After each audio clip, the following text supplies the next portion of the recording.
Hi friends, అందరికీ నమస్కారం. మనం ఇప్పుడు ఆదిత్య హృదయం గురించి చదువుకుందాం. ఆదిత్య అంటే సూర్య భగవానుడు, హృదయం అంటే రహస్యం, సారాంశం అని అర్థం. అందువల్ల ఆదిత్య హృదయం అంటే సూర్య భగవానుని హృదయ రహస్యం లేదా మహిమను తెలియజేసే పవిత్ర స్తోత్రం అని అర్థం. ఈ స్తోత్రం రామాయణంలో ఉంది. లంకా యుద్ధం సమయంలో అగస్త్య మహర్షి శ్రీరాముడుకు ఈ స్తోత్రాన్ని ఉపదేశించారు. దీన్ని జపించడం వల్ల శత్రువులపై విజయం, ధైర్యం, ఆత్మవిశ్వాసం, ఆరోగ్యం, శక్తి, మనశ్శాంతి, ఐశ్వర్యం లభిస్తాయని విశ్వాసం. సూర్యభగవానుని స్మరించి ఆయన కృపను పొందేందుకు శక్తి, విజయం, ఆరోగ్యం ప్రసాదించే దివ్య స్తోత్రమే ఆదిత్య హృదయం. తతో యుద్ధ పరిశ్రాంతం సమరే చింతయా స్థితం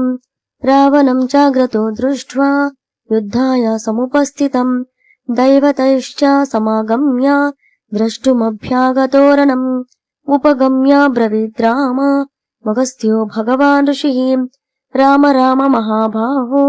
శృణు గుహ్యం సనాతనం येन सर्वान् नरीन् वत्स समरे विजयिष्यसे आदित्य हृदयं पुण्यं सर्वशत्रुविनाशनम् जयावहं जपे नित्यम् अक्षय्यं परमं शुभम् सर्वमङ्गलमाङ्गल्यं सर्वपापप्रणाशनम् चिन्ताशोकप्रशमनम् आयुर्वर्धनमुत्तमम् रश्मिमन्तं समुद्यन्तम् देवासुरनमस्कृतम् पूजयस्व विवस्वन्तम् भास्करं भुवनेश्वरं सर्वदेवात्मको ह्येषां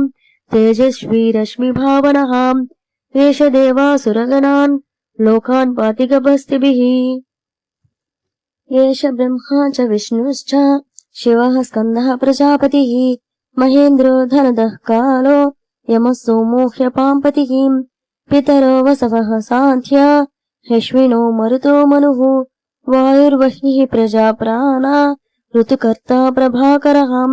आदित्य सविता सूर्यः खगः पूषा गभस्तिमान् सुवर्णसदृशो भानुर्हिरण्यरेता दिवाकरः हरिदस्व सहस्राचिः सप्तसप्तिर्मरीचिमान् तिमिरोन्मथनः शम्भुस्त्वष्टा मार्तण्डकोऽंशुमान् हिरण्यगर्भः शिशिराम् स्तपनो भास्करो रविः अग्निगर्भोदितेः पुत्रः शङ्खः शिशिरनासनः व्योमनाथस्तमो भेदी ऋग्यजुस्सामपारगः घनवृष्टिरपां मित्रो विन्ध्यवीथिप्लवङ्गमः आतपी मण्डली मृत्युः पिङ्गलः सर्वतापनः कविर्विश्वो महातेजा रक्तः सर्वभवोद्भवः नक्षत्रग्रहताराना मधिपो विश्वभावनः तेजसामपि तेजस्वी द्वादशात्मन्नमोऽस्तु ते नमः पूर्वाय गिरये पश्चिमायाद्रये नमः ज्योतिर्गणानां पतये दिनाधिपतये नमः जयाय जयभद्राय हर्यश्वाय नमो नमः नमो नमः सहस्रांशो आदित्याय नमो नमः नमो उग्राय वीराय सारंगाय नमो नमः नमः पद्मप्रबोधाय प्रचण्डाय नमो नमः ब्रह्मेशानाच्युतेशाय सूर्यायादित्यवर्चसे भास्वते सर्वभक्षाय रौद्राय वपुषे नमः तमोघ्नाय हिमघ्नाय शत्रुघ्नाय मितात्मने कृतघ्नघ्नाय देवाय ज्योतिषां पते नमः तप्तचामीकराभाय हरये विश्वकर्मणे नमोस्तमोभिनिघ्नाय रुचये लोकसाक्षिणे नाशयत्येष वैभूतम् तमेव सृजति प्रभुः पायत्येष तपत्येष वर्षत्येष गभस्तिभिः एष सुप्तेषु जागर्ति भूतेषु परिनिष्ठितः एष चैवाग्निहोत्रम् च फलम् चैवाग्निहोत्रिणाम् वेदाश्च क्रतवश्चैव क्रतूनां फलमेव च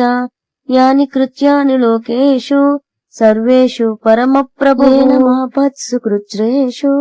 कान्तारेषु भयेषु च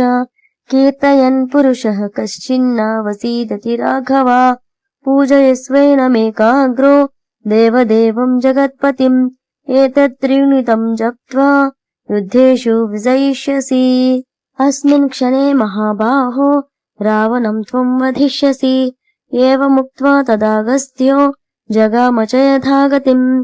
एतत् श्रुत्वा महातेज नष्टशोको भवत्तदा धारयामास सुप्रीतो राघवः प्रेतात्मवान् आदित्यं प्रेक्ष्य जप्त्वेदं परं हर्षमवाप्तवान् त्रिराचम्य शुचिर्भूत्वा धनुरादाय वीर्यवान् रावणं प्रेक्ष्य हृष्टात्मा जयार्थं समुपागत् सर्वयत्नेन महता वधे तस्य वृथोऽभवत् अथ रघुवरधन् निरीक्ष्य रामं मुदितमनाः परमं प्रहृष्यमाणः निशिचरपति संशयं विदित्वा सुरगणमध्ये गतो वचस्त्वरेति इत्यार्षे श्रीमद् रामायणे वाल्मीकीये युद्धकाण्डे 5अधिकशततमः सर्गः हरिः ओम्।